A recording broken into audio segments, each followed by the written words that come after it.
Hello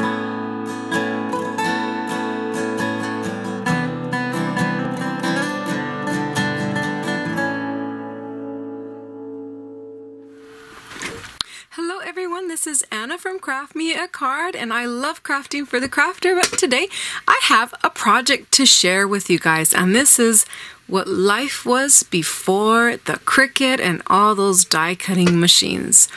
Come and let me show you what I used to do with my time. Okay, so before the Cricut days, what I started crafting, I just want to share this with you guys.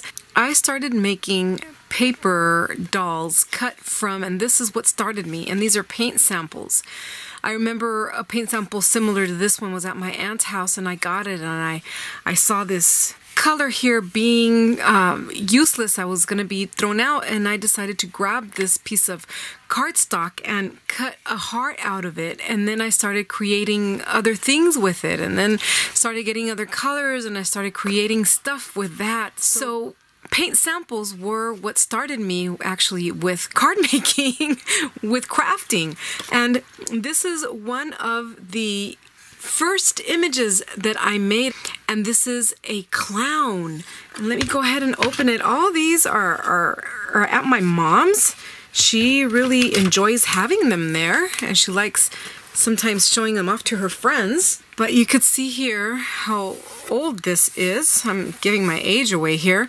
But see, these are all paint samples. If you could see the paint there, the name of the brand, Glidden. So these are all paint samples that I used to get cut up and put together. Now this is very elementary, of course. I was barely starting to discover this world of paper crafting, of paper piecing. I think that's why I like paper piecing so much.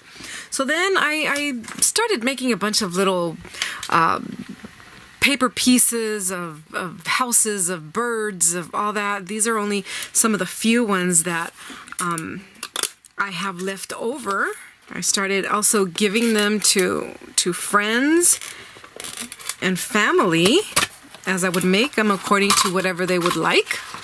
So this is another one here. So see, this one I put on a piece of acetate, and I added, I think this is like that gift wrapping that is iridescent. I put that there, and I put some paper here, also iridescent. The faces, I remember, was never very happy with them, but just the concept of fairies flying away in a bubble, I think I really like that concept. But then I went on to more complicated things, and here is this one where you could see all the little pieces that I would manually cut. And here is a pencil, so you can see how tiny these things are. And I would grab a pin, the end of a pin, just like this one, dip it in glue, get the piece of paper, and put it on my project. And I would spend hours making these little figurines. I went ahead and I intertwined this to just knit the basket here, and these are paint samples of wood coloring. So there's that one. Then I went on to something a little more complicated, bigger projects. This is a bigger one. This is an 8.5 by 11. So let me go ahead and open this one. So here is this one without the glass. You can see all these little pieces of flowers here. Super tiny. You can see it against my finger, how tiny they are. All these little pieces of paper I cut out with the scissors, and one by one I would stick them on, and then I would varnish them with glue. And I would make these little pieces, and all this was of course before the Cricut. Then I started discovering how to make them 3D and layering them. And you can see here how I have some foam there where I would layer them. I don't even know what this is that I used to layer. This is another type of paint sample, wood paint sample. I put a little flower vase with flowers and curtains. And the curtains also have, oh my word, also has little pieces of paper stuck and forming like little flowers of two-tone flowers. So yeah, this is what I used to do. I can't believe it. I guess I never really liked to be just twiddling my fingers, and we didn't have cell phones back then. So I would find something to do with my time, and this is what I came up with. And I see here, looks like maybe 2006 So then I started also adding little dimensions on the flowers. You can see this has a bunch of foam adhesive, little squares of foam adhesive to make it stand out. And going on to something a little bit more complicated is this cat that is teasing a dog with a bone.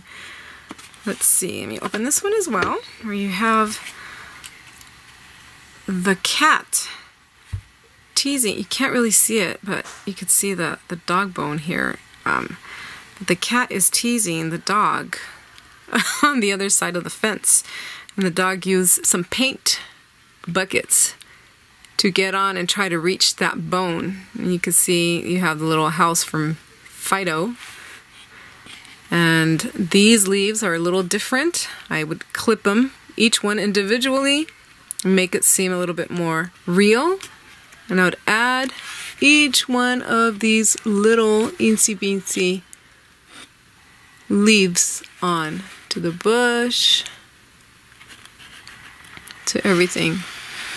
So yes, guys, this was life for me before the Cricut and before all these wonderful die cutting machines. You can see it has a lot of dimension. Oh wow, look at that. I put a bunch of foam adhesives together to make that stand out. Pretty fun, huh? And I want to share, last but not least, this one. This was the last one I made. Then I got married, and the Cricut was invented. But see, this is quite tiny. It's very small. And I just want to share with you what I used to do. I used to grab a bunch of squares. I used to cut these paint samples into little eensy beensy little squares. And one by one, with the point of a needle, I would attach them to my project. First I would draw it out, and then I would attach it one by one. With lots of patience, and that I do have. At least for this I do. But each one of these has a gazillion little pieces of paper. And I believe that this idea, this image, I got off of a Thomas Kincaid painting. And I decided to work upon that. You could see all these little pieces of paper. My goodness, you know what? Honestly, I can't even see these little pieces of paper with my bare eye. They're very carefully put, each one at a time. Because it wasn't like I was able to dip these in anything, but each one at a time, I would start sticking them in. Everything is cut by hand. Absolutely everything, including the different kinds of rocks on this bridge. I even put something in the back here to resemble that it was a bridge. So yeah, guys, I just wanted to share these with you. These are part of who I am today, and you guys are also now a part of who I am. And so I thought it was important for me to share where my love for paper crafting came. And I hope this inspires you to create, and most importantly, to be happy. I invite you to please subscribe if you haven't already done so. Click the notification bell for when I post a video. You'll get the notice. And like and comment. Which one was your favorite? Was I crazy? Or not so much? Thank you so much. We'll see you next time. Bye-bye.